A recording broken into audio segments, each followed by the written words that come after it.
Agora, mais uma coisa rapidinho, antes de entrar nessa terceira aula que começa na página 6 do esboço. Eu sei que algumas das coisas que estamos vendo aqui hoje, que eu estou apresentando, vão de encontro com várias ideias, realmente um choque para pessoas. Isso é normal. Eu tenho feito essa mesma série de estudos em vários lugares. Eu sei da dificuldade que isso apresenta.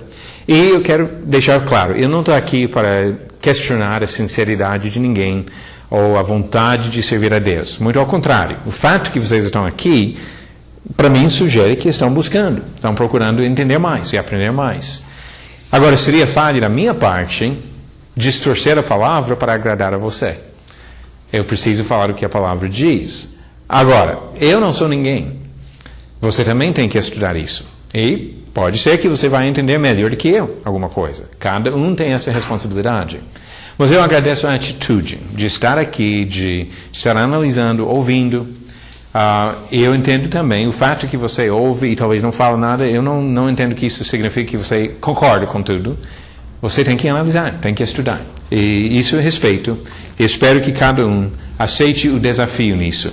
Como eu falei, o propósito não é de ofender, mas o propósito é de desafiar. Porque se eu não receber desafios da palavra de Deus, como que eu vou crescer e servir a Ele e agradar ao meu Criador? Deus nos criou. Jesus nos ofereceu a redenção.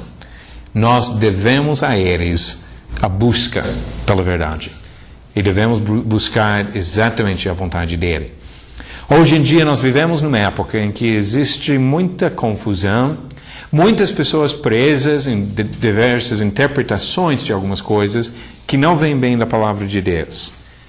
Agora, nesta terceira aula, que começa na página 6 da apostila, os dons milagrosos do Espírito Santo e nosso dom superior.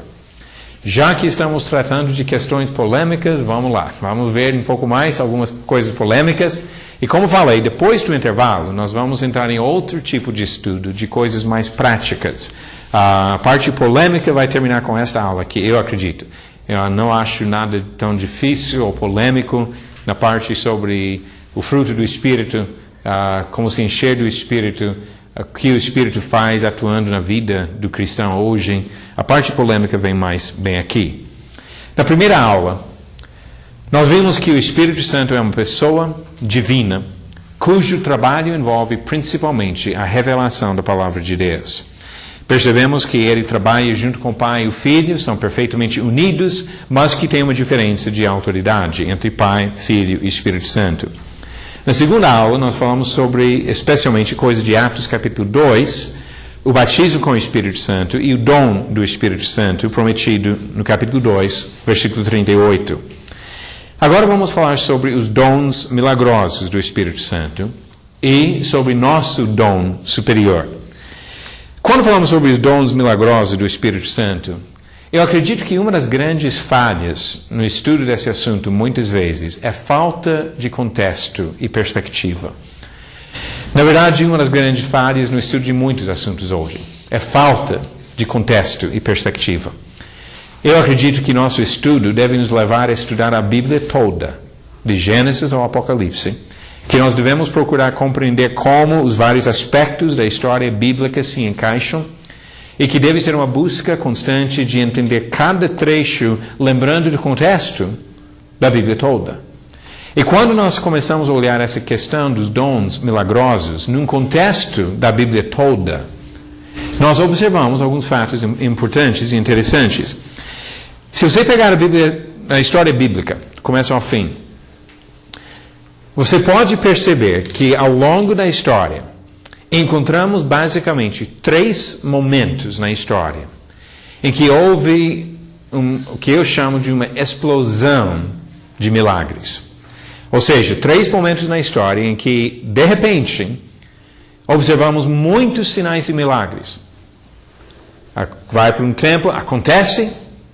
Aí vai para um tempo que não fala quase nada sobre milagres. E de repente, de novo, uma explosão de milagres. Aí passa mais um tempo, não fala basicamente nada. E de repente, uma outra explosão de milagres. Os judeus tinham esse contexto. Os judeus, na época de Jesus, entendiam a história do Antigo Testamento. E por causa do entendimento desse contexto histórico, os judeus tinham mais facilidade do que muitas pessoas hoje em compreender o propósito dos milagres que foram realizados. Agora, quando foram essas explosões de milagres? A primeira, Moisés. Quando Deus mandou Moisés para o Egito, e Moisés perguntou para ele, mas por que eles vão acreditar em mim? Como que eles vão saber que eu estou falando a palavra do Senhor? Ele perguntou para ele, o que tem na mão? Jogue a vara no chão. Se tornou em serpente. Pegue de novo. Voltou a ser vara. Coloque a mão na roupa. Os vários sinais que ele deu para ele. Água em sangue, as várias coisas. Ele deu esses sinais para Moisés e Moisés realizou vários milagres impressionantes. Deus usou Moisés para chamar as pragas sobre o povo do Egito. Deus mostrou poderosamente sua força por meio de um homem chamado Moisés. Deu para Moisés a condição de realizar milagres. Eu não tenho nenhuma dúvida sobre o fato que Moisés realizava milagres. Mas depois de Moisés, não temos tanta coisa. De vez em quando alguma coisa, especialmente naquela época, mais na época de Moisés. Mas depois passamos a história das coisas que aconteciam, como Deus estava guiando o povo lá na terra e essas coisas. E vários séculos depois, mais ou menos 600 anos depois de Moisés, agora uma outra explosão de milagres. Desta vez, tinha pessoas que chegaram até ressuscitar mortos, multiplicar alimentos. Estou falando agora de Elias e Eliseu. No começo da época dos profetas do Antigo Testamento, esses dois realizaram muitos milagres. Agora, o que tem em comum? E como que isso nos leva ao Novo Testamento? O que nós observamos em comum entre esses dois casos? É que Moisés tinha a tarefa de revelar a lei. E quando iniciou a época dos profetas, os profetas estavam também comunicando uma nova revelação de Deus. Que ele estava dando para eles novas informações para pregar para o povo. Eu acredito que o povo judeu entendeu bem esse contexto. Por quê?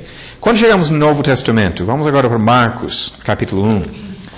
Jesus aparece, e agora chegamos à terceira explosão de milagres. Jesus e os apóstolos realizaram muitos milagres. E quando Jesus tinha feito um dos seus milagres, capítulo 1, versículo 27 diz: todos se admiraram a ponto de perguntarem entre si, que vem a ser isto? E o próprio povo respondeu à pergunta. Que vem a ser isto? Uma nova doutrina. Com a autoridade, ele ordena aos espíritos imundos e eles lhe obedecem. Agora as peças começam a se encaixar nessa história. O trabalho do Espírito Santo ligado à revelação da palavra. Dons do Espírito Santo, alguma coisa em relação a uma nova doutrina. Milagres para mostrar como Moisés precisava de evidência, como Elias e Eliseu precisavam de evidência. Jesus e os apóstolos precisavam de evidência, porque estavam apresentando, de fato, uma nova doutrina. Agora vamos pensar um pouco sobre a transmissão dos dons milagrosos e depois ainda vou voltar para essa questão da confirmação da palavra revelada. Como é que pessoas no Novo Testamento recebiam poder para realizar milagres? E eu estou fazendo uma distinção aqui. Eu jamais negaria que Deus age, que Deus responde às orações, que Deus faz grandes obras.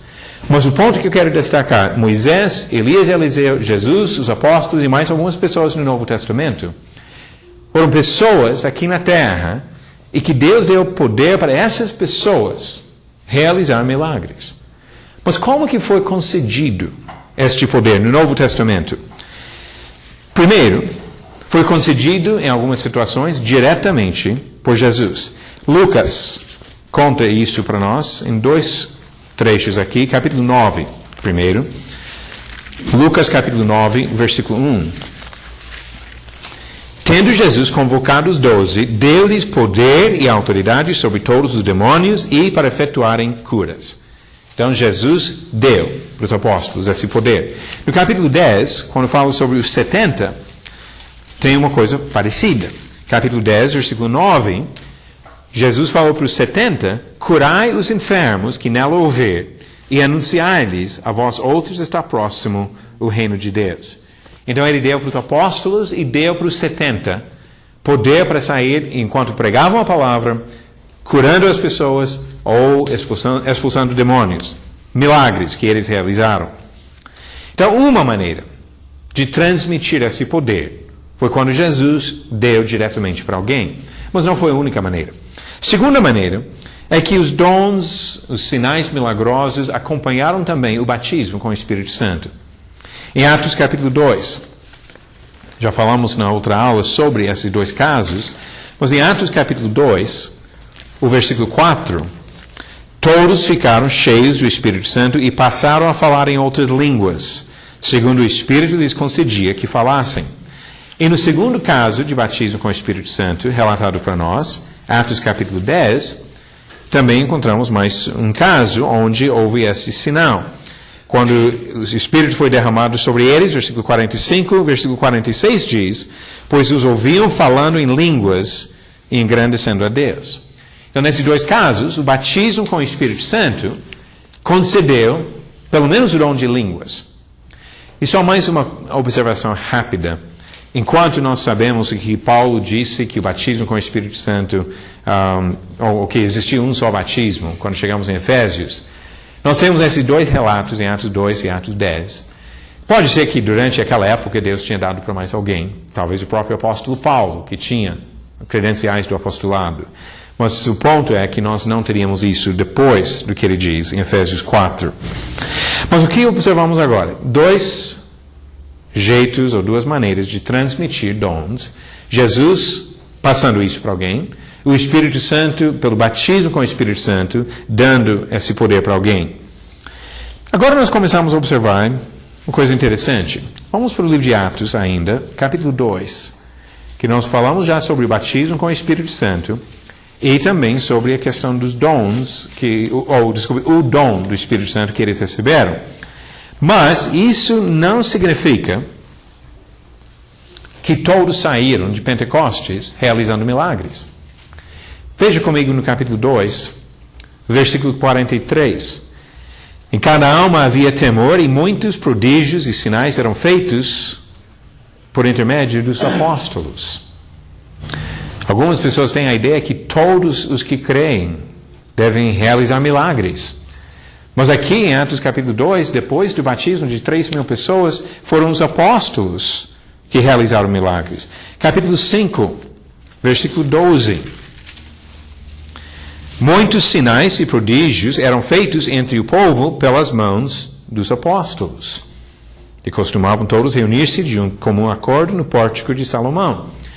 Quando nós estudamos bem esses trechos, nós percebemos que entre Atos 2 e Atos 5, ninguém realiza milagres a não ser os apóstolos. Que já também ajuda a compreender que não era uma coisa que ele estava dando para todos. Mas alguma coisa muda depois disso, e nós vamos observar.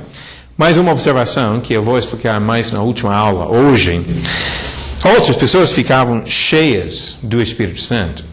Mas ficar cheias do Espírito Santo não significa necessariamente uma manifestação milagrosa. E isso nós vamos entender claramente quando chegamos na última aula hoje, porque eu vou mostrar que você tem uma ordem de Deus dizendo que você deve ficar cheio do Espírito Santo. É uma responsabilidade sua. Não somente uma coisa de esperar para acontecer. Então, tinha pessoas cheias do Espírito Santo, mas não fala nada de milagres que essas pessoas teriam realizado. Até capítulo 6. No capítulo 6, as coisas mudam. Capítulo 6, versículo 8 diz, Estevão, cheio de graça e poder, fazia prodígios e grandes sinais entre o povo. Estevão não foi um dos apóstolos. Capítulo 8, quando Filipe vai para Samaria, diz também que ele fez milagres, versículo 6, as multidões atendiam unânimes as coisas que Filipe dizia, ouvindo-as e vendo os sinais que ele operava. Então agora tem outras pessoas realmente realizando milagres. O que aconteceu com Estevão e com Filipe? A resposta para isso vem quando voltamos para capítulo 6. Vocês lembram daquela história do problema das viúvas que foram negligenciadas na igreja em Jerusalém? E os apóstolos pediram para escolher 7 homens para cuidar daquela necessidade. E no versículo 5, O parecer agradou a toda a comunidade e elegeram Estevão, homem cheio de fé e do Espírito Santo, Filipe, Prócoro, Nicanor, Timão, Pármenas e Nicolau, prosélito de Antioquia. Apresentaram-nos perante os apóstolos e estes, orando, lhes impuseram as mãos.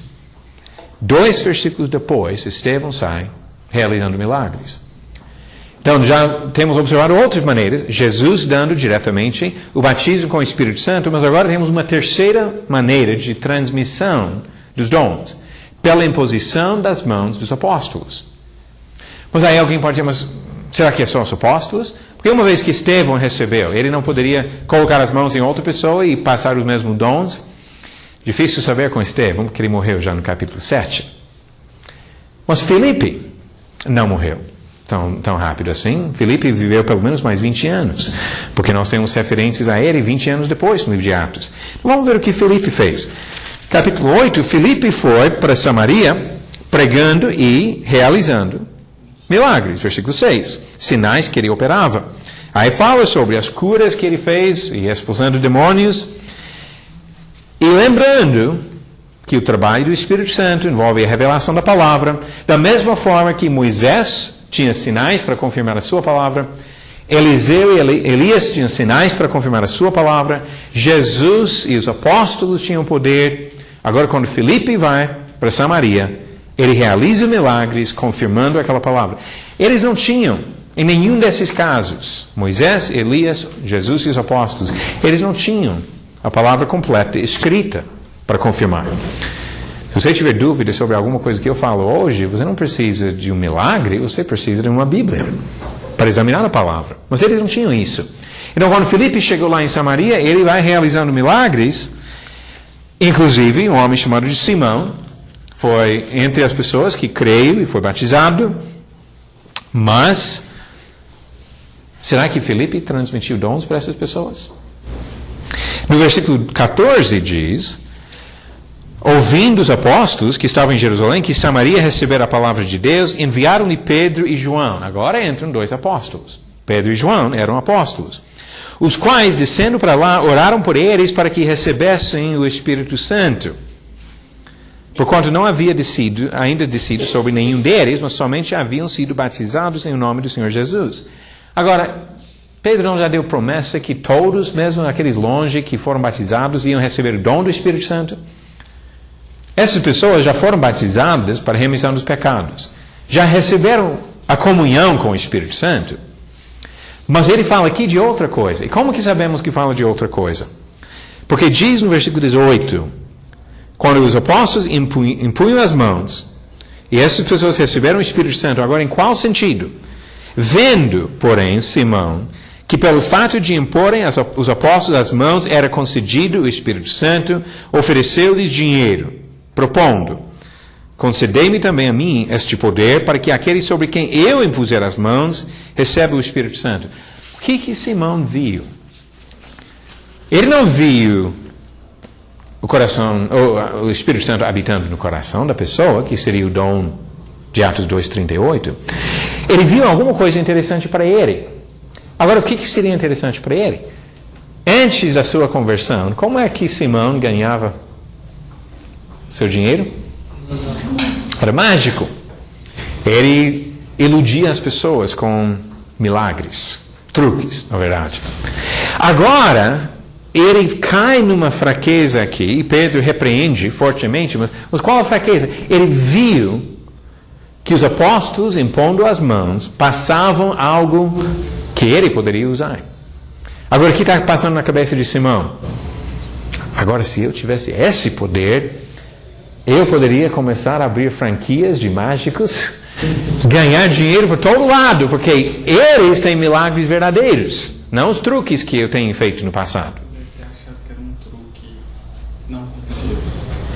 Eu acho que foi mais do que isso, que ele realmente viu que era uma coisa real, e que ele seria a pessoa mais qualificada para ver, que era uma coisa real, que ele quer isso, mas para usar para outros fins. E aí Pedro repreendeu fortemente, mostrou o problema que um cristão pode tropeçar, pode cair, precisa voltar arrependido. Mas ele viu o que foi feito pelas mãos dos apóstolos. Agora, no capítulo 19, tem outro caso. Capítulo 19, o apóstolo Paulo, na sua terceira viagem, chega em Éfeso, encontra algumas pessoas que tinham ouvido a pregação talvez de Apolo, essa mesma mensagem que Apolo pregava antes. E ele falou com essas pessoas, perguntou sobre o Espírito Santo, se eles tinham recebido o Espírito Santo. E eles falaram que nem sabemos quem é o Espírito Santo. Isso mostrou para Paulo um problema bem mais importante.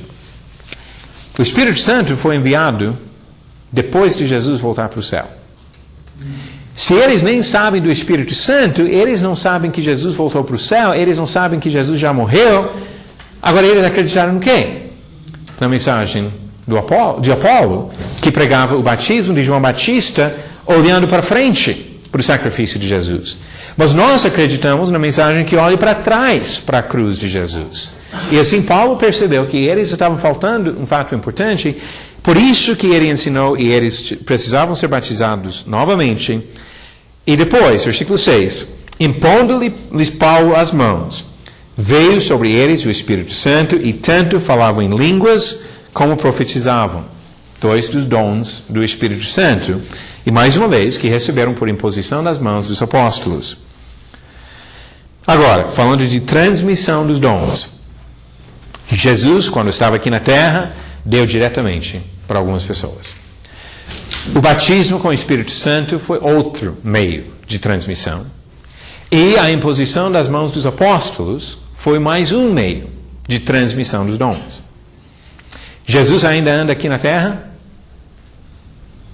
Nós não recebemos diretamente de Jesus.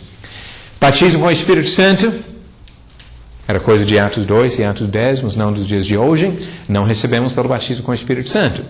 Agora entra a terceira possibilidade. Eu sei que tem um monte de gente hoje dizendo que é apóstolo. Mas para ser apóstolo de Jesus Cristo, era necessário ser testemunha ocular de Jesus Cristo crucificado, ressuscitado. Foi isso que Matias tinha de qualificação, isso que Paulo tinha de qualificação, porque ele diz que foi o último que teve esse privilégio de ver Jesus Cristo ressuscitado quando ele viu no caminho para Damasco. Agora, eles tinham as qualificações. E hoje, de todas essas pessoas dizendo ser apóstolos, qual estava lá para ver Jesus Cristo ressuscitado? Nós não temos apóstolos nesse sentido comum da palavra. Nós não temos hoje. Então não temos essas pessoas para impor as mãos. Eu acabei de mostrar as 3 maneiras de transmissão dos dons milagrosos no Novo Testamento. E esses fatos também concordam com algumas outras evidências apresentadas do propósito dos dons que foram dados. Em Marcos capítulo 16, quando Jesus enviou os apóstolos a pregar. Marcos capítulo 16, ele disse no versículo 15, ide por todo mundo, pregai o evangelho a toda criatura, quem crer e for batizado será salvo, quem porém não crer será condenado. Estes sinais hão de acompanhar aqueles que creem. Agora, tem algumas pessoas que fazem um pequeno erro aqui na leitura e complicam o entendimento, a não ser em alguma outra Bíblia que acrescenta algumas palavras, mas dizem às vezes, todos estes sinais hão de acompanhar todos aqueles que creem. Essa palavra está na sua Bíblia? Ele disse todos? Não, ele disse, estes sinais hão de acompanhar aqueles que creem. E o fato é que não acompanharam todos os crentes, todos os sinais. Nem no Novo Testamento. Já mostrei isso, que vários cristãos não realizavam milagres. Paulo diz em 1 Coríntios capítulo 12, quando ele fala sobre os dons, alguns de vocês têm esse dom, outro tem outro dom, outro... Não foi todos os sinais para todos os crentes. Em alguns casos, pessoas que não tinham nenhum dom milagroso. Mas os sinais que ele cita aqui, em meu nome expelirão demônios, falarão novas línguas, pegarão em serpentes, e se alguma coisa mortífera beberem, não lhes fará mal. Se impuserem as mãos sobre enfermos, eles ficarão curados. Sabemos que no Novo Testamento aconteceram esses dons de expulsar demônios, de falar novas línguas, de pegar em serpente, Paulo fez isso, a serpente picou, mas ele ficou bom, e de curar os enfermos. Não temos relato no Novo Testamento de alguém ter bebido coisa mortífera, mas eu acredito que deve ter acontecido porque Jesus prometeu. Mas não foi que todos receberam todos esses dons. Agora, eu vou ser sincero, tem algumas pessoas que ainda hoje realmente acreditam que todos recebem todos os dons. Eu nasci num estado bem pequenininho, chamado de Virgínia do Oeste, que tem menos de 2 milhões de habitantes no estado inteiro, até hoje. E é uma região um pouco mais atrasada em algumas coisas, em termos da cultura. Pode dizer que eu sou caipira. É o estado dos caipiras. Mas tem uma certa região desse estado, numa região bem montanhosa, pessoas que vivem um pouco isoladas, que tem várias igrejas pentecostais que usam muito esse trecho que eu acabei de ler em Marcos 16. E acreditam que todos os crentes devem ter todos esses dons. Praticamente todo ano sai uma notícia no jornal dizendo que domingo, durante o culto de tal igreja, em tal lugar, pastor fulano de tal teve que ser levado para o hospital e não suportou e morreu no hospital. Porque durante o culto, eles ficam com uma caixa cheia de cascavel. E durante o culto, o pastor enfia a mão, pega um cascavel e vai pregando com serpente na mão. E às vezes, morre por causa disso.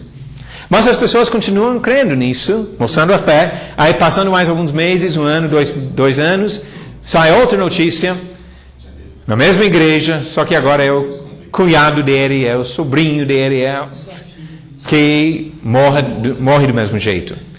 Pelo menos eu vou dizer isso, eles acreditam ao ponto de colocar a vida em risco.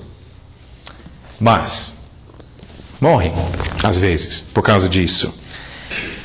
Agora, ele falou aqui de confirmação da palavra como propósito disso, e lembrando novamente que os apóstolos e alguns outros do Novo Testamento tinham o papel de revelar uma nova doutrina. Versículo 19, continuando, ele diz: de fato, o Senhor Jesus, depois de ter falado, foi recebido no céu e assentou-se à destra de Deus, e eles, tendo partido, eles, os apóstolos, pregaram em toda parte, cooperando com eles o Senhor e confirmando a palavra por meio de sinais que se seguiam. Realmente, os sinais acompanhavam os crentes. Mas ele não falou que seria todos os crentes. E eu não estou dizendo que foi só os apóstolos, porque sabemos de outros que também receberam esses dons. Mas agora vamos ver uma coisa bem interessante. Em 2 Coríntios capítulo 12, Paulo ligou os sinais com o trabalho dos apóstolos, que era de revelar a palavra. 2 Coríntios 12, versículo 12, ele diz: pois as credenciais do apostolado foram apresentadas no meio de vós, com toda a persistência por sinais, prodígios e poderes miraculosos. Aqui as credenciais do apostolado se refere às evidências, os milagres que eles apresentaram. Como que funciona isso? Hebreus capítulo 2 ajuda muito no nosso entendimento dessa questão da confirmação da palavra. Os apóstolos tinham a responsabilidade de revelar a palavra. Agora, nós não temos essa responsabilidade. Nós já recebemos a fé uma vez por todas revelada. Nós já temos a palavra completa. Mas Hebreus capítulo 2, ele pergunta no versículo 3, como escaparemos nós se negligenciarmos tão grande salvação, a qual, tendo sido anunciada inicialmente pelo Senhor, foi-nos depois confirmada pelos que a ouviram.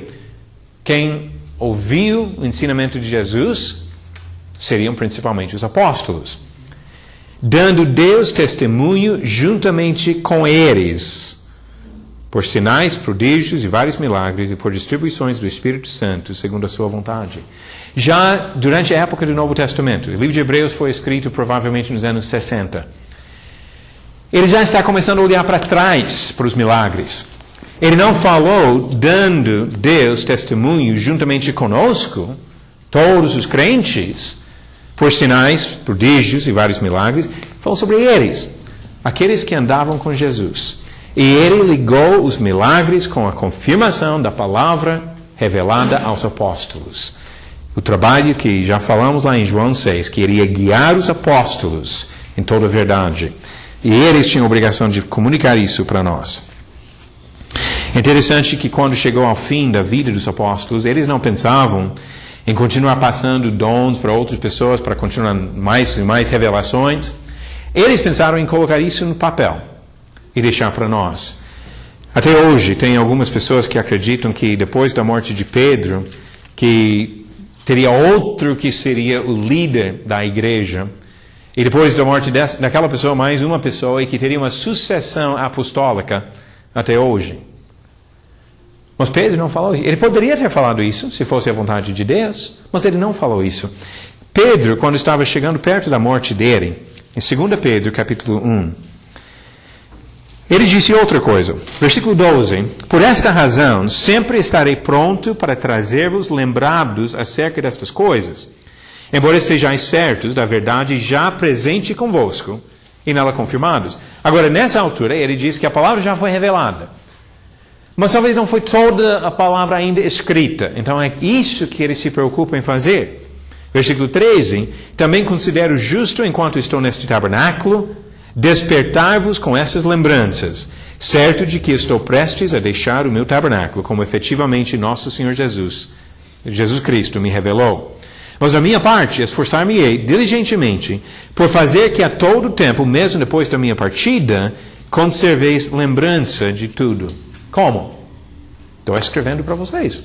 Estou dando para vocês a palavra escrita que vai continuar ensinando mesmo depois da minha morte. Os apóstolos se preocupavam em deixar a palavra registrada. E isso não nos surpreende. Voltando para aquelas 3 explosões. Moisés recebeu a revelação e escreveu. Os profetas receberam revelações e escreveram. Jesus mandou os apóstolos não somente pregar a palavra, eles escreveram a palavra para deixar conosco. Tudo isso nos levando novamente à importância da palavra que Deus revelou. Quando se trata dessa questão dos dons, agora eu quero ir para 1 Coríntios, capítulos 12 ao 14. E nós vamos ver algumas coisas importantes nesse trecho aqui. É o trecho mais completo do Novo Testamento sobre os dons, embora, como temos visto, existem várias outras passagens que ajudam a compreender.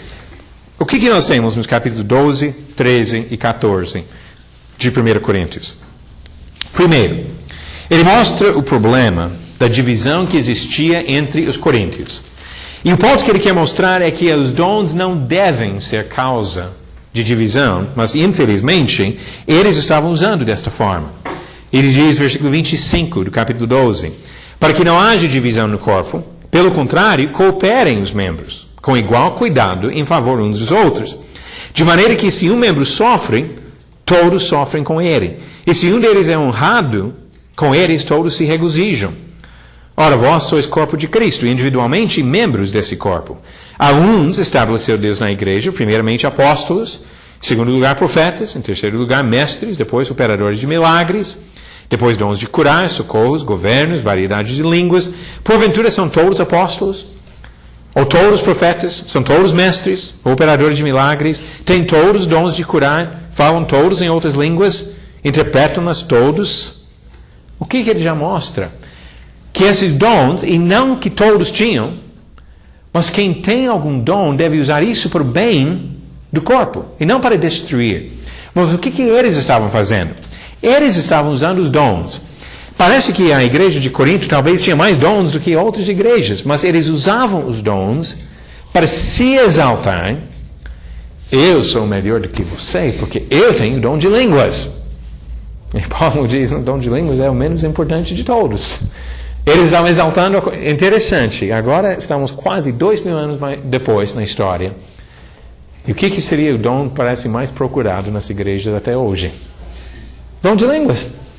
Que ele falou que era coisa menos importante e que não ajudava muito, não edificava muito. Mas ele diz aqui no final do versículo 31, entretanto procurai com zelo os melhores dons, e eu passo a mostrar-vos ainda um caminho sobremodo excelente. Então ele diz que existem dons, nesse momento que Paulo escreveu, com certeza. Existem dons, alguns de vocês têm esses dons, mas não é a coisa mais importante. Eu quero mostrar para vocês algo mais importante do que os dons. E aí ele entra no capítulo 13, ainda que eu fale as línguas dos homens e dos anjos, se não tiver amor, serei como bronze que soa ou como símbolo que retine. Ainda que eu tenha o dom de profetizar e conheça todos os mistérios e toda a ciência, ainda que eu tenha tamanha fé a ponto de transportar montes, se não tiver amor, nada serei. Qual foi o problema da igreja de Corinto? Monte de dons e faltava amor. Usando os dons para destruir o corpo de Cristo e não para acrescentar e edificar.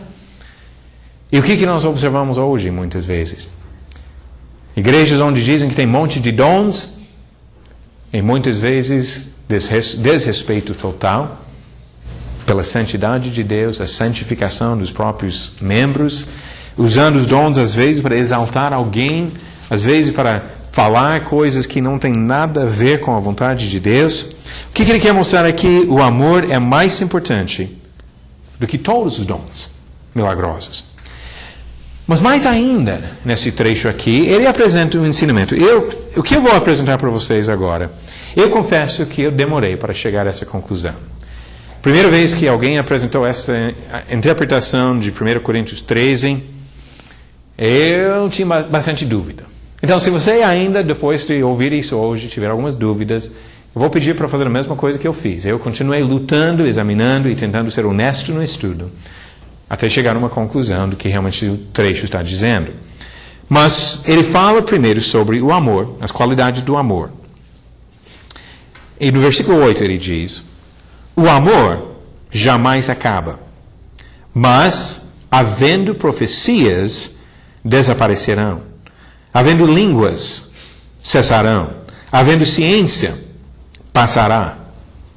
Porque em parte conhecemos, em parte profetizamos. Quando, porém, vier o que é perfeito, então o que é em parte será aniquilado. Paulo escreveu isso por volta do ano 50, mais ou menos 20 anos depois da morte de Jesus. E quando ele escreveu isso, existiam todos esses dons. Profecias, línguas, ciências, conhecimento, curas, as outras coisas. E eu acredito que aqui ele usou 3 exemplos para representar os dons em geral. Ele já destacou que vocês precisam ver algo mais importante que os dons, o amor. Porque o amor jamais acaba. Mas a profecia, ele diz, vai acabar. Línguas vão acabar. Ciência, não está falando sobre a ciência do estudo do homem, mas conhecimento especial dado por revelação de Deus, vai acabar. Ou seja, os dons vão acabar. Mas o amor vai permanecer. Mas quando é que os dons vão acabar, conforme o que diz aqui? Quando vier o que é perfeito. Agora, para várias pessoas, isso já resolve a questão. Eu acredito que deve resolver a questão. O que é perfeito, para várias pessoas, seria Jesus.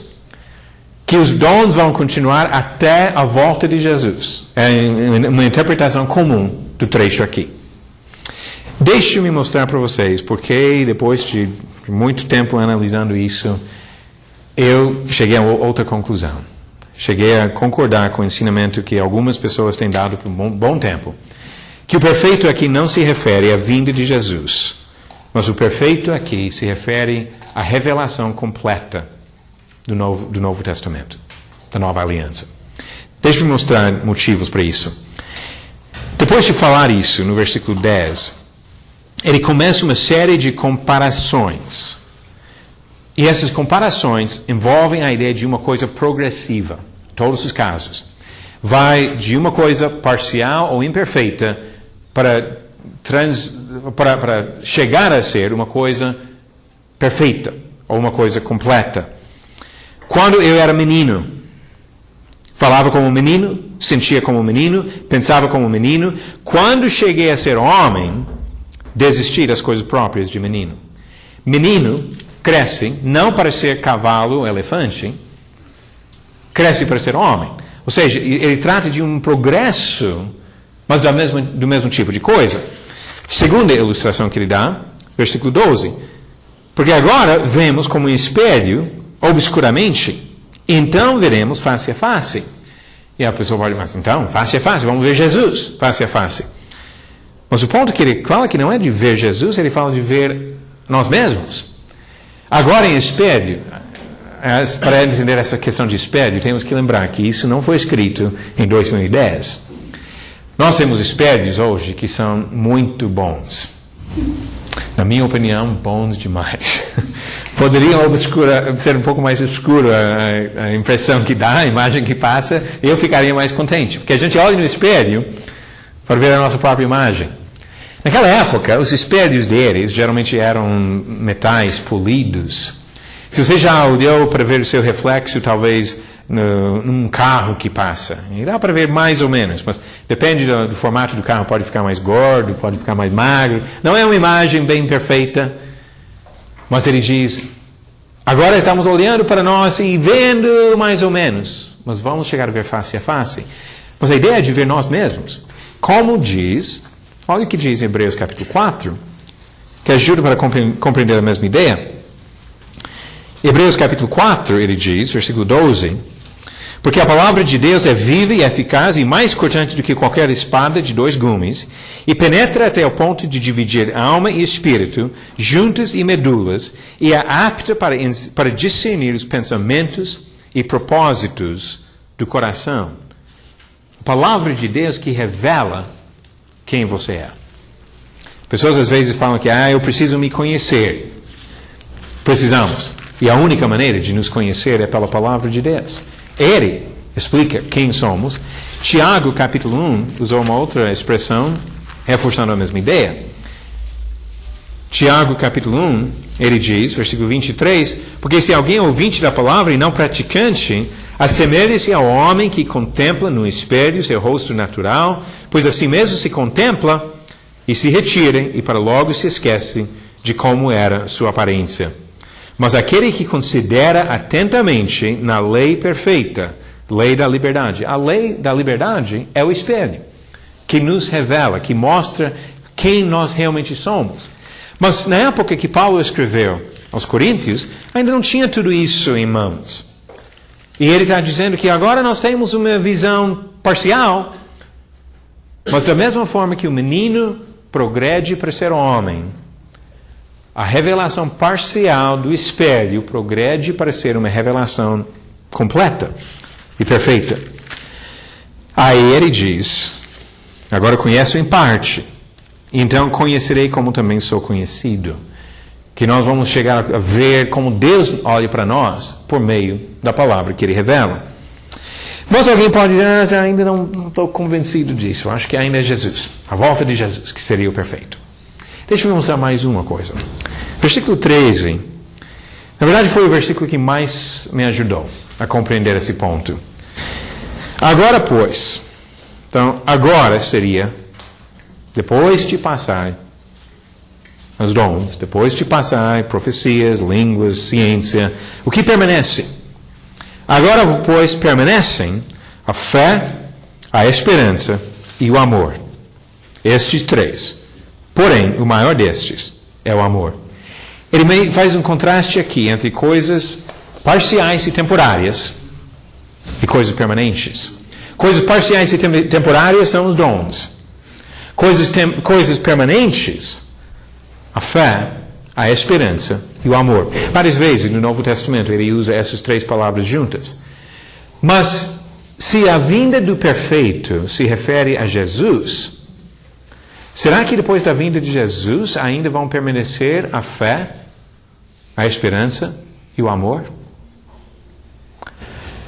O amor vai continuar depois da vinda de Jesus? Da vinda de Jesus, sim. Com certeza, porque Deus é amor. Deus é eterno. O amor vai permanecer, sem dúvida alguma. Mas a fé e a esperança? A fé... olhe para coisa que ainda não aconteceu. Inclusive, pode ver alguns comentários sobre isso em outros trechos do Novo Testamento. Quando ele fala em Romanos capítulo 8. Romanos capítulo 8, exatamente, vai chegar, quando Jesus voltar, já seria consumada a fé. Romanos 8, versículo 24. Romanos 8, versículo 24. Porque na esperança fomos salvos. Ora, a esperança que se vê não é esperança, pois o que alguém vê, como espera? A minha esposa não me acompanhou nessa viagem. Ela me acompanha na maioria das viagens, mas não em todas. Eu pretendo, se Deus quiser, voltar para casa amanhã. Eu tenho a esperança de ver a minha esposa quando chegar em casa amanhã. Mas se você ligar para mim na segunda-feira, que eu pretendo ficar em São Paulo 2 dias antes de viajar de novo, se você ligar para mim na segunda-feira, quando a minha esposa vai estar do meu lado, e perguntar para mim, você tem a esperança de ver a sua esposa? O que eu vou falar? Não, estou aqui com ela agora. Eu não tenho a esperança de vê-la, estou aqui com ela. Está realizada a esperança, então acaba a esperança. A mesma coisa quando se trata da fé. Hebreus capítulo 11, que ele comenta sobre o significado da fé. Hebreus capítulo 11, o versículo 1, quando ele começa aquele capítulo tão importante sobre o exemplo de várias pessoas da fé. A fé é a certeza de coisas que se esperam, a convicção de fatos que se não veem.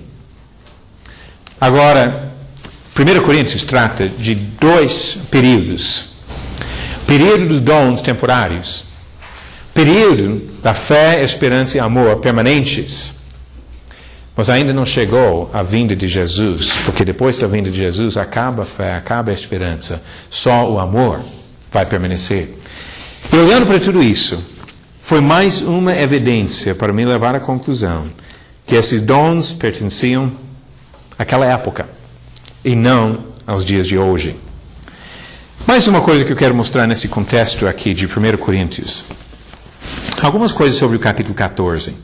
Comentei um pouco sobre 12, mais sobre 13. Agora capítulo 14.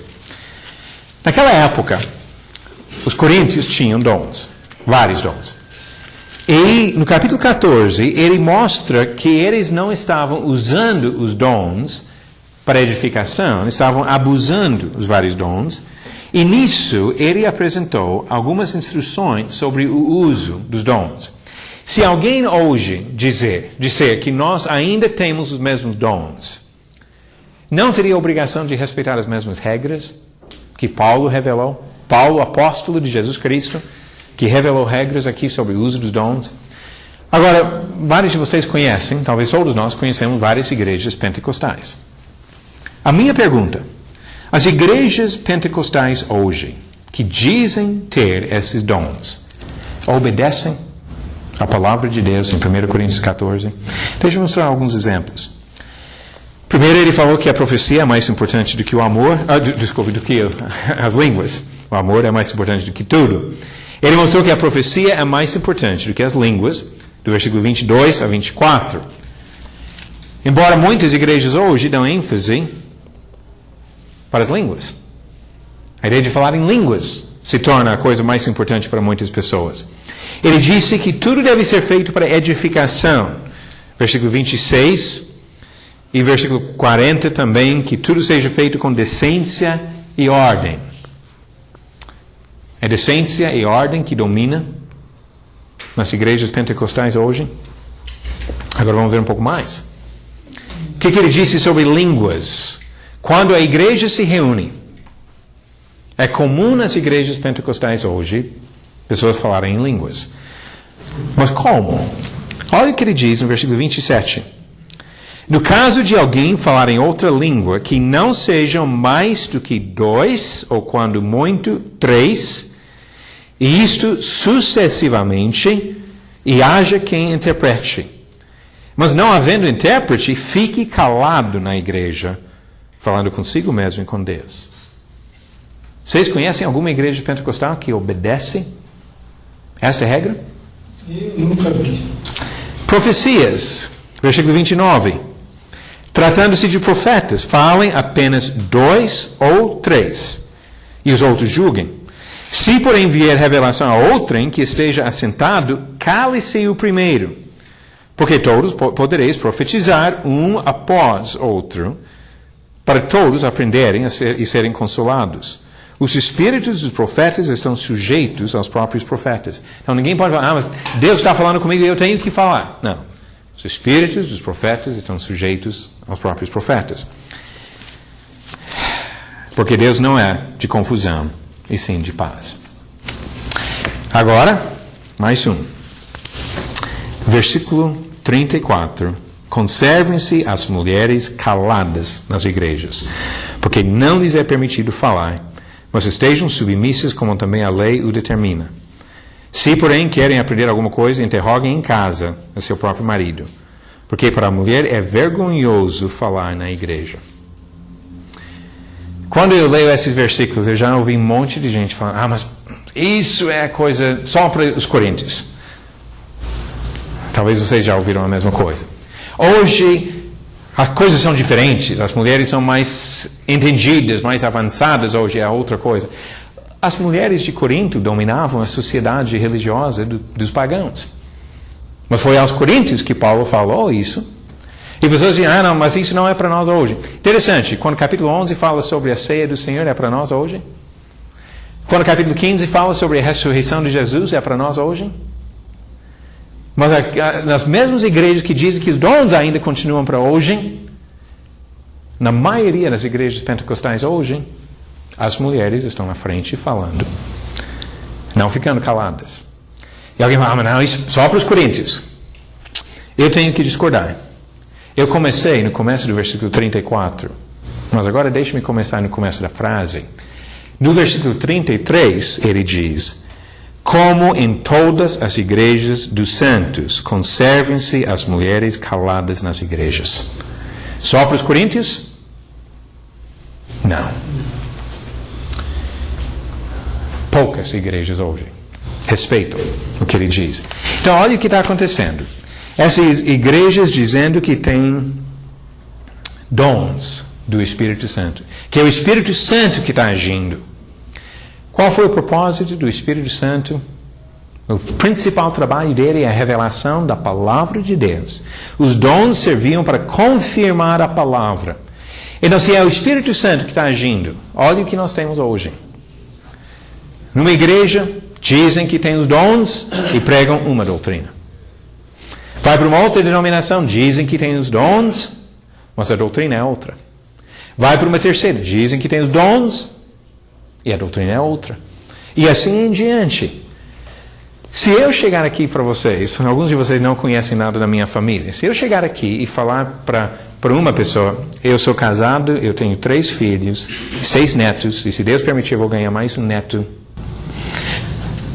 Eu nunca fui casado na minha vida. Eu não tenho nenhum filho no mundo inteiro.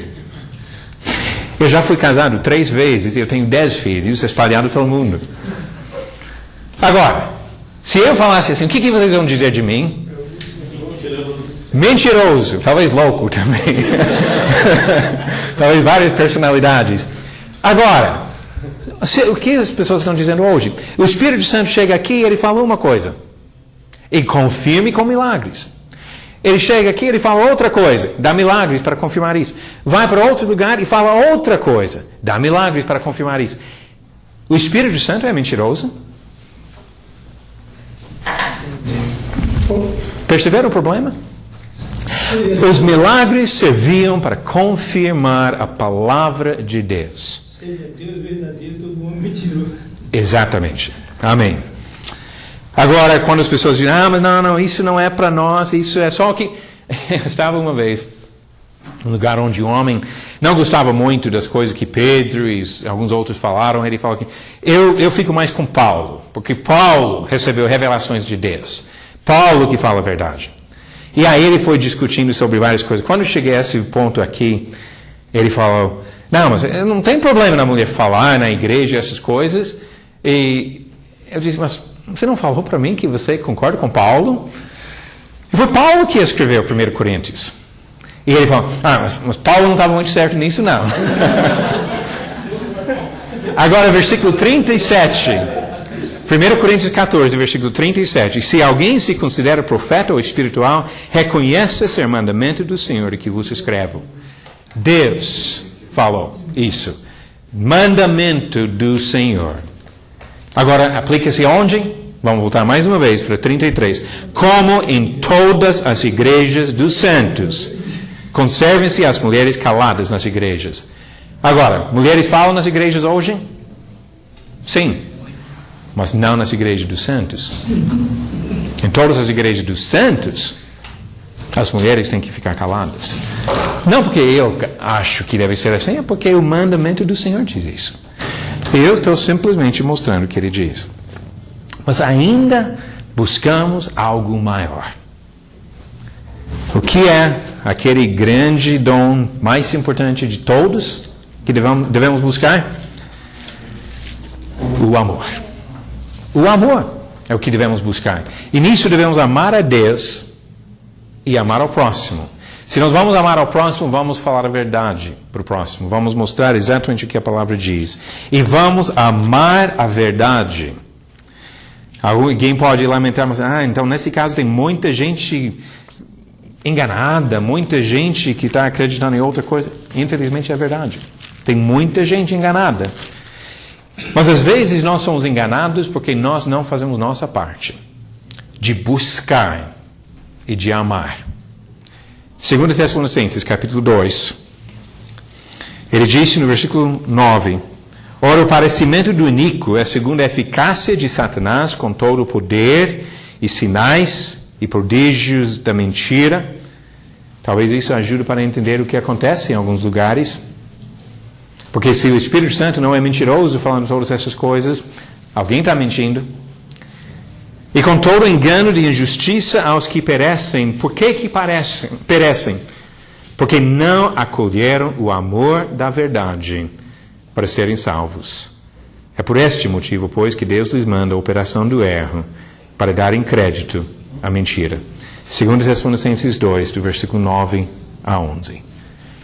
Nós temos que amar a verdade. E temos que colocar a verdade acima das nossas experiências, acima das nossas tradições, acima do que alguém nos ensina, acima do que nós ensinamos. Tem que colocar a verdade acima de tudo isso, porque nós, como servos de Deus, precisamos amar a Ele e amar a verdade. É bem provável que nas últimas 2 horas, alguns de vocês sentiram que o mundo foi transtornado. Virou tudo de cabeça para baixo. Como falei no começo, eu vou dar a oportunidade para perguntas, mas como falei no começo, examine o que a palavra de Deus diz. Eu tenho tentado ser fiel em apresentar esses ensinamentos, reconhecendo o contexto dos vários lugares, olhando para a história toda, pegando a Bíblia toda como a base e não somente um versículo ou outro. Mas aqui, obviamente, eu reduzi isso para mostrar alguns versículos. Como falei, algumas dessas conclusões eu demorei para chegar, eu precisava estudar. E, para alguns de vocês, pode ser que demore para chegar à mesma convicção. E pode ser que não chegue à mesma convicção. Mas vamos tentar ser honestos, vamos amar a verdade e vamos deixar a palavra revelada pelo Espírito Santo nos guiar à compreensão da vontade de Deus para nós.